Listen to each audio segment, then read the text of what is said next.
Good morning students. आज हम आपके सिलेबस के तीसरे महत्वपूर्ण टॉपिक शुक्राचार्य के विषय में डिस्कस करेंगे। अभी तक हम लोगों ने मनु और कौटिल्य का डिस्कस किया है। प्राचीन भारतीय राजनीतिक चिंतन में जिन व्यक्तियों को बहुत अधिक महत्वपूर्ण स्थान प्राप्त है, उनमें एक नाम निश्चित रूप से शुक्राचार्य का भी है, जिन्हें शुक्र के नाम से भी प्रसिद्धि प्राप्त है।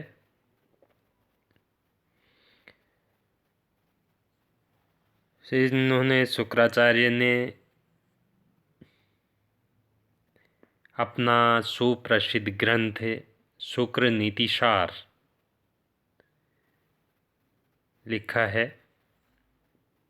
यह इनका बहुत फेमस ग्रंथ है, जिसमें मुख्य रूप से राज्य और राजा के संदर्भ में, शासन की विभिन्न विधाओं के संबंध में विवेचन किया गया है।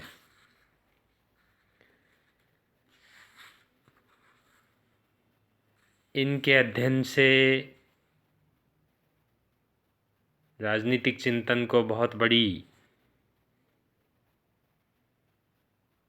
उपलब्धियां मिली हैं और शासन की विभिन्न कलाओं के बारे में जानकारी प्राप्त हुई है। इनके स्टडी को प्रारंभ करने से पहले हम इनके जो मुख्य कॉन्सेप्ट हैं उनमें से राजा के संदर्भ में अपन डिस्कस करेंगे, और उसके बाद अपन राजा को समझने के बाद अपन दूसरे बिंदुओं पर अध्ययन करेंगे। तो एक सरल टॉपिक से शुक्राचार्य जी का जो टॉपिक है उसको एक आसान स्टेप से समझने के लिए हमें सबसे पहले उनके राजा के विषय में जो विचार हैं उनको देखना होगा। शुक्र के अनुसार राज्य के सप्तांग सिद्धांत का वर्णन किया गया है, यानी राज्य के 7 अंग बताए गए हैं। उनमें से राजा या स्वामी सबसे महत्वपूर्ण अंग के रूप में शुक्र मानते हैं, और इन अंगों में राजा का विशिष्ट और सर्वोच्च स्थान उन्होंने रखा है। राजा इन सब अंगों में से प्रधान अंग है। वह राज्य रूपी शरीर का मस्तक है, मस्तिष्क है, और राज्य रूपी इस वट वृक्ष का वह मूल है। स्वयं शुक्र के शब्दों में यदि हम इसको देखें तो राजा राज्य की वृद्धि का हेतु और वृद्धों को मान्य है। वह नेत्रों को इस प्रकार आनंद देता है जैसे चंद्रमा समुद्र को। यदि उत्तम और नीतिवान राजा न हो तो प्रजा इस प्रकार नष्ट हो जाती है जैसे नाविक के बिना समुद्र में नाव नष्ट हो जाती है। शुक्र का ये मानना है कि राजा में विभिन्न देवताओं के अंश व गुण विद्यमान होते हैं, यानी कि राजा का निर्माण ही देवताओं के अंश के द्वारा होता है। इन देवताओं में उन्होंने प्रमुख बताए हैं इंद्र, पवन, यम, सूर्य, अग्नि, वरुण, चंद्र और कुबेर। इन सब देवताओं के स्वाभाविक अंशों से और अपनी तप या तपस्या के प्रताप से राजा सभी प्राणियों में से श्रेष्ठ प्राणी होता है और वह स्वामी होता है। राजा राज्य की रक्षा करने में वह सोने के राज्य की रक्षा करने में स्वर्ग के रक्षक इंद्र के समान होता है। पवन की सुगंध का प्रेरक होता है। वैसे ही राजा सत और असत कर्मों का प्रेरक होता है। राजा धर्म पर चलने वाला होता है। यदि कोई राजा अधर्मी होता है तो उसका स्वतः ही नाश हो जाता है। जैसे अंधकार का नाशक सूर्य होता है। यमराज के समान वह दुष्टों को दंड देने वाला होता है और अग्नि के समान वह शुद्ध होता है। और जलों में सबका पोषक जो तत्व होता है जल में, वैसे ही राजा जल रूप होता है। अपने धनों से पुष्ट करने में जिस प्रकार से वरुण देवता अपना कार्य करता है, वैसे ही वह पुष्ट करता है।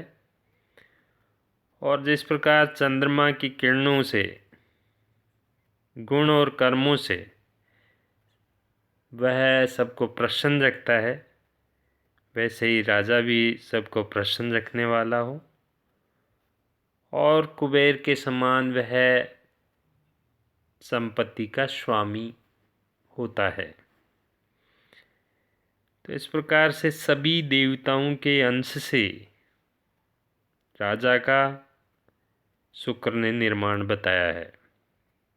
और जब इन दैवीय अंशों के माध्यम से उसका निर्माण होता है तो वह भी एक दैवीय स्वरूप लेकर के विभिन्न गुणों को अपने आप में समावेश करके प्रजा के हित में उनका उपयोग करता है।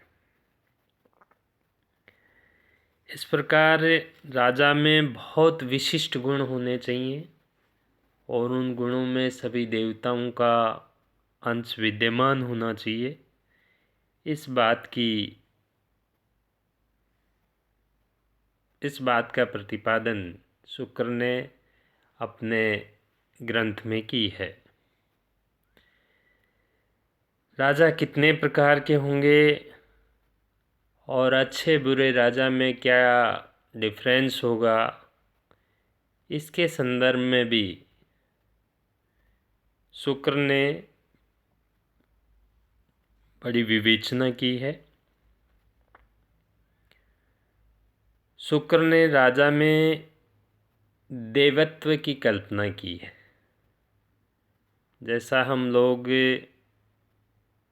प्रारंभिक डिस्कशन में देख रहे थे कि राजा का निर्माण ही सभी देवताओं के गुणों के अंश से मिलकर के होता है। तो राजा देवता का रूप होता है और शुक्र ने यह स्पष्ट कर दिया है कि सभी राजाओं को देवत्व की स्थिति प्राप्त नहीं होती। शुक्र के अनुसार प्रकृति के 3 गुण सत्व, रजस और तमस इन तीनों के समान राजा के भी तीन प्रकार होते हैं। जिस राजा में तामस गुण का बाहुल्य होता है वह राजा देव नहीं माना जा सकता। उसमें राक्षस गुण ज़्यादा होते हैं और राक्षासन से युक्त होने के कारण वह तामस प्रवृत्ति की ओर बढ़ जाता है। जो राजा रजोगुण प्रधान होता है वह भी देव स्थान नहीं प्राप्त कर सकता। उसमें मानवांश होता है, इसलिए वह दूसरे मनुष्यों की भांति आचरण करता है। किंतु जिस राजा में सत्य गुण विद्यमान हों और सत्य गुणों की जिस राजा में प्रधानता हो वही एक राजा ऐसा होगा जो देवत्व प्राप्त करेगा। और ऐसे ही राजा की शुक्र ने अपने राज्य में कल्पना की है और राजा की उत्पत्ति दैवीय आधार पर मानी है। अब जो राजा इन गुणों के आधार पर अपने राज्य का संचालन करेगा उसे धार्मिक राजा कहा गया है। अर्थात जो राजा धर्म में तत्पर है वह देवताओं के अंश से विद्यमान है, और यदि कोई ऐसा नहीं करता है तो वह राक्षसों के अंश से व्याप्त है। जो राजा धर्म का लोप करने वाला होगा और प्रजा को पीड़ा देने वाला होगा,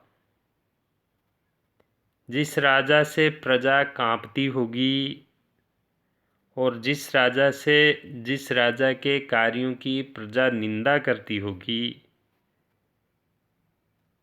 ऐसे राजा को शुक्र ने अच्छा राजा नहीं माना है। और ऐसे में कहा है कि ऐसे राजा को गुणवान व्यक्ति और धनी लोग कभी भी स्वीकार नहीं करते, वे त्याग देते हैं। उसे नीचा राजा या नीच राजा कहते हैं। और जो राजा धर्म के आधार पर आचरण करता है, देवताओं के अंश के अनुसार अपने राजकार्य को संपादित करता है, वह राजा श्रेष्ठ प्रकार का है। वह अपने बुद्धि और विवेक के माध्यम से दैवीय अंशों का उपयोग जनहित के रूप में करता है। वह एक श्रेष्ठ प्रकार का राजा शुक्र ने माना है। अब हम बात करें राजा के गुण और दुर्गुण के संदर्भ में। ये तो था अच्छे बुरे राजा में डिफरेंस का। अब हम गुण और दुर्गुण के संदर्भ में बात करें तो शुक्र का ये मानना है कि जो राजा मृग्या खेलने, धूत यानी कि जुआ खेलने, मदिरा पान करने आदि में व्यस्त रहेगा तो वो उसके बहुत सारे दुर्गुण हो गए हैं जो उसको विनाश की ओर ले जाएंगे। शुक्र ने ये कहा है यहाँ पर कि राजा को काम, क्रोध, मोह, लोभ, मद और लालच में नहीं रहना चाहिए। उसको ये सब त्याग देने चाहिए। इनके त्यागने पर ही राजा सुखी होता है। राजा के लिए आवश्यक विभिन्न गुणों का विवेचन इस प्रकार है कि राजा को अपनी इंद्रियों को वश में रखना चाहिए और अपने गुरु की सेवा करनी चाहिए। अपने विनम्र स्वभाव में उसे वृद्धि करनी चाहिए और अपने गुरु के साथ शास्त्रों का अध्ययन करना चाहिए। धर्म के अनुसार कर्म करने वाला राजा श्रेष्ठ राजा होता है तथा समय के अनुसार वह प्रजा पालन पोषण करता रहता है तो वह राजा एक साधुत्व प्राप्त करता है। जिस राजा में प्रजा का अनुराग होता है और जो राजा प्रजा के पालन में तत्पर रहता है, विनम्र रहता है, वह राजा आखिर में श्रेष्ठ राजा के रूप में अपने आप को बना पाता है। अतः शुक्र का राजा को परामर्श है और निर्देश है कि घने विषय रूपी वन में मद से दौड़ते हुए इंद्रिय रूपी हाथी को राजा ज्ञान रूपी अंकुश से वश में करे। इसका ये मतलब है कि विषय और आसक्ति के इस जंगल में इंद्रियों के जाल में जो हाथी दौड़ रहा है उसको विवेक के माध्यम से ही नियंत्रण में किया जा सकता है। अर्थात राजा को अपने दैवीय अंशों का उपयोग करके अपने विवेक में वृद्धि करने की सलाह दी है और राजकार्यों को संपादित करने का विवेचन किया है। अब राजा की ड्यूटीज़ क्या हैं, उसके कर्तव्य क्या होंगे, इसके संदर्भ में शुक्र ने राजा के 8 प्रकार के कर्तव्य की चर्चा की है। ये उसके कर्तव्य हैं, वो एक तरह से उस समय के आचरण के संबंध में विलक्षित किए हैं। ये कर्तव्य हैं दुष्टों को दंड देना, यानी जो समाज में दुर्विचार वाले लोग हैं उनको दंडित करना पहला कर्तव्य है। अगला उन्होंने बताया है प्रजा का पालन करना।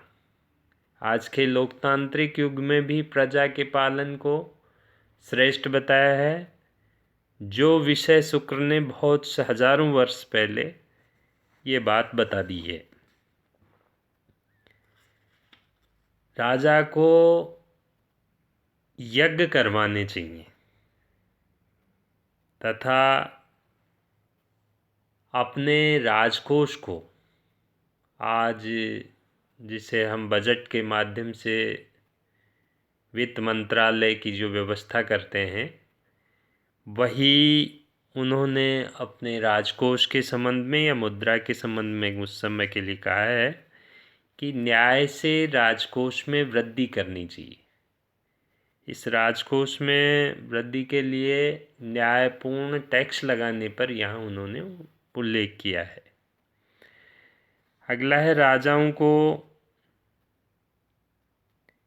करदाता बनाना, यानी कि जनता में इस तरह की भावना उत्पन्न करना राजा के द्वारा कि वो उसको जनता आसानी से टैक्स प्रदान करे।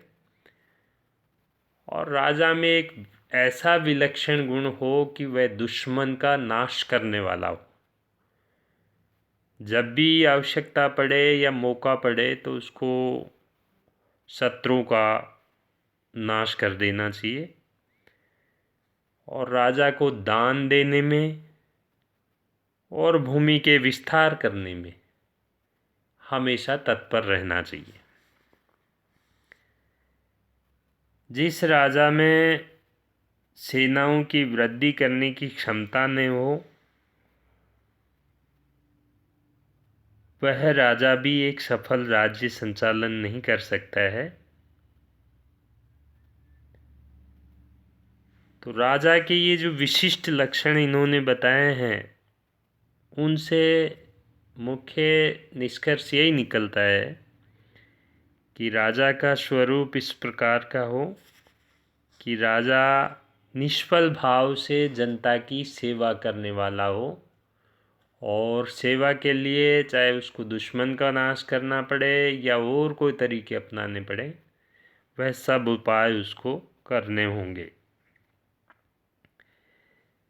राजा को मित्रों के साथ, भाई के साथ, पुत्र के साथ, सेनापतियों के साथ और दूसरे जो प्रशासनिक अधिकारी हैं आदि के साथ इस राजकार्य या इस राजकार्य की ड्यूटी निभाते समय विचार विमर्श और चिंतन करना चाहिए, और अंतिम निर्णय राजा को स्वयं को लेना चाहिए। ये थी उसके राजकार्य की ड्यूटियाँ। अब राजा की दिनचर्या के संदर्भ में अपन बात करें तो पिछले टॉपिक्स में हमने देखा था कि मनु और कौटिल्य ने राजा के लिए पूरे दिन के 24 घंटों को अनेक पहरों में विभाजित कर रखा था। वैसे ही शुक्र ने भी राजा की दिनचर्या को विस्तृत रूप से चित्रित करने का प्रयास किया है। उसने दिन को 30 मुहूर्तों में विभाजित किया है। एक मुहूर्त उनका था 48 मिनट का, और इस प्रकार से 30 भागों में डिवाइड करके पूरे दिन की दिनचर्या को, दिन रात की दिनचर्या को, और राजा को उसके अकॉर्डिंग जीवन यापन करने की एडवाइस दी थी। और ये कहा था कि रात्रि का जो सुबह का पहर है, यानी रात्रि का अंतिम पहर, जिसके 2 मुहूर्त जो सवेरे के हैं, उनमें उठकर राजा को राज्य के आय व्यय पर विचार करना चाहिए। यानी कहाँ से पैसा आएगा, कौन से मद पर पैसा खर्च किया जाएगा, इस सब का उसको मंथन है इस समय में करना है। उसके बाद राजा को शौच आदि से निवृत्त होकर स्नान करने में 1 मुहूर्त लगाना चाहिए, और 2 मुहूर्त संध्या के जो हैं उनको पुराण सुनने में और दान देने में व्यतीत करना चाहिए। 1 मुहूर्त अन्न के लिए, वस्त्र के लिए, भोजन करके स्वस्थ चित्त से बिताना चाहिए। पुरानी और नई वस्तुओं को देखने में 1 घड़ी व्यतीत करनी चाहिए, और फिर 1 घड़ी शाम के भोजन में, और 2 मुहूर्त गूढ़ पुरुषों से यानी विद्वान पुरुषों के साथ बातचीत करने में और मंथन में बिताना चाहिए, और 1 घड़ी निद्रा में फिर आराम के समय के लिए बितानी चाहिए। इस प्रकार आचरण करते हुए राजा को शुक्र कहता है कि आनंद मिलता है। जिस समय जो कार्य करना उचित समझे राजा इन सब घड़ियों में, वह उसके अकॉर्डिंग इनको डिसाइड कर सकता है, लेकिन इन घड़ियों के अनुसार ही वह अपना जीवन व्यतीत करे। इस प्रकार शुक्र ने भी कौटिल्य के समान राजा के लिए कठोर दिनचर्या की व्यवस्था की है, और ये कहा है कि अपनी दिनचर्या में इन घड़ियों का पूर्ण रूप से उपयोग होना चाहिए। कोई भी घड़ी को फिजूल में खर्च नहीं किया जाना चाहिए, और कठोर दिनचर्या को अपनाया जाना चाहिए। इस दिनचर्या में राजा के भोग विलास के लिए कोई भी समय नहीं होगा, और विशेष बात यह है कि राजा को राजधानी में ही सारा समय व्यतीत करना होगा।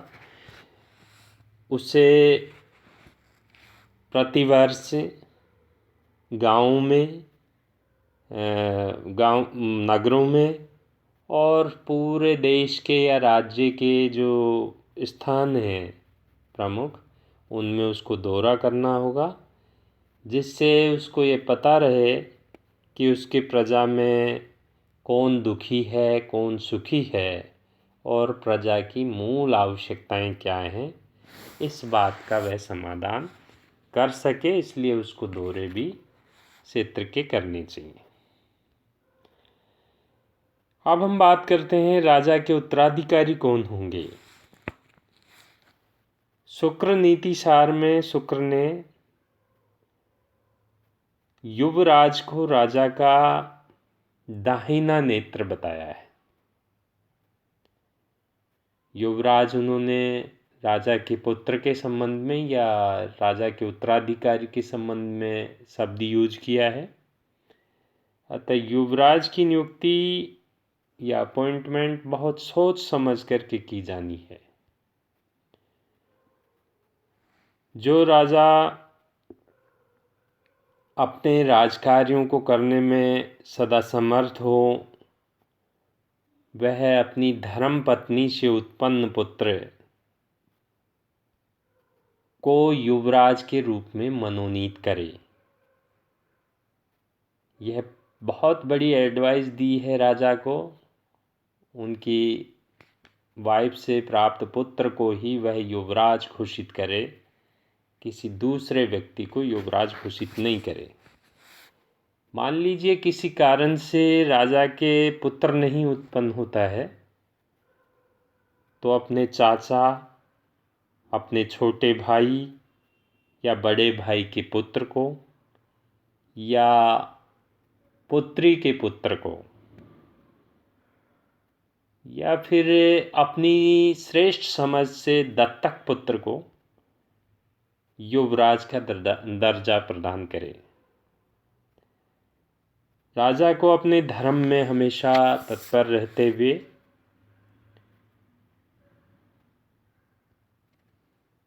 नीतिवान पुत्रों की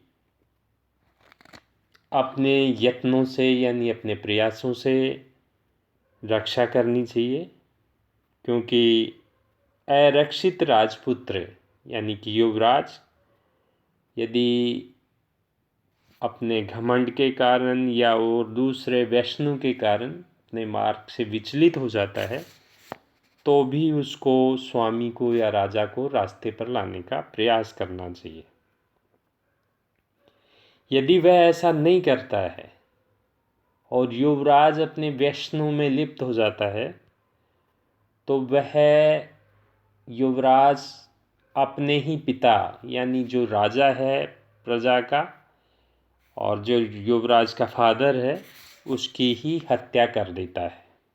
अतः राजा को इस बात के लिए बड़ी सावधानी बरतनी होगी कि राजा के द्वारा दुष्ट पुत्र का भी त्याग नहीं करना चाहिए, क्योंकि ऐसा करना उसके लिए घातक हो सकता है। वह उसको रास्ते पर लाने का प्रयास करे। जो राजपुत्र या युवराज जुए में या फिर दूसरे अन्य व्यसनों में आसक्त हो जाए, तो राजा उसे उपाय पूर्वक अपने बंधन में ले। लेकिन यदि राजपुत्र घोर दुराचारी हो जाए, तो राजा को अपने विवेक से और अपने प्रयासों से सिंगों को यानी कि टाइगर को या शत्रु द्वारा या छल से कोई भी तरीका अपना करके उसे मरवा देना चाहिए, क्योंकि ऐसा राजपुत्र या युवराज न केवल राजा का नाश कर सकता है बल्कि राज्य का भी विनाश कर सकता है। इस प्रकार शुक्र राजपुत्रों और उत्तराधिकारी के प्रसंग में भी बहुत यथार्थवादी थे। शुक्र ने दृढ़ता के साथ कहा है कि उत्तराधिकारी से संबंधित विवाद को हल करने के लिए किसी भी स्थिति में राज्य का विभाजन भी नहीं करना चाहिए और शुक्र ने इस संबंध में यह आशंका व्यक्त की है कि राज्य का विभाजन करने से शत्रु राज्य उनके राज्य को नष्ट कर सकता है। ऐसे में युवराज या उत्तराधिकारी के प्रलोभन में आकर के राज्य का विघटन भी नहीं करना चाहिए। ये शुक्र ने राजा को एक बहुत बड़ी सलाह और एडवाइस दी है। तो ये थे शुक्र के राजा के संबंध में काफ़ी व्यापक विचार। और आज हमने इस टॉपिक में देखा कि राज्य में राजा का सर्वोच्च स्थान होता है और अच्छे बुरे राजा में क्या डिफरेंट होना चाहिए, क्या अंतर हो सकते हैं, इसके बारे में बड़ा विशद विवेचन भी उन्होंने किया है। राजा के गुण और दुर्गुण क्या क्या हो सकते हैं, इसका आज आपने और हमने डिस्कस किया।